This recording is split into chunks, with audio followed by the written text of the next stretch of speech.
திமுகவை வீழ்த்த வேண்டும் என்று உண்மையிலேயே நினைக்கின்ற கட்சிகள் அதையெல்லாம் உறுதியாக சரி செய்யவில்லை என்றால் திமுகவை வீழ்த்துவது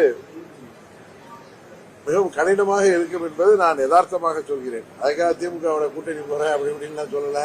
நேற்று கூட உங்கள்கிட்ட சொல்ல தாவேகா தலைமையில ஒரு பலமான கூட்டணி அமைந்தால் அது திமுக கூட்டணியை வீழ்த்துவதற்கு வாய்ப்பு இருக்குதுன்னு சொன்ன உடனே திமுக நான் பாக்குறேன் நீங்க ஹெட்லைன்ல தாவேகா தலைமையில பலமான கூட்டணி அமையும் சொல்லல.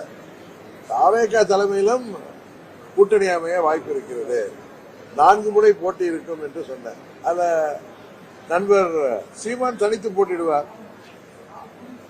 தேசிய ஜனநாயக கூட்டணி, ஆளும் கட்சி திமுக கூட்டணி, அதை தாண்டி தாவேகா தலைமையில் ஒரு கூட்டணி அமைவதற்கு வாய்ப்பு இருக்கிறதுனா அண்ணன் செங்கோட்டையன் போன்ற மூத்தவர்கள் எல்லாம் இன்றைக்கு அந்த இயக்கத்திலே இணைந்து அவர் கூட்டணிக்காக பல முயற்சிகள் செய்வதை நாம் கேள்விப்படுகிறோம்.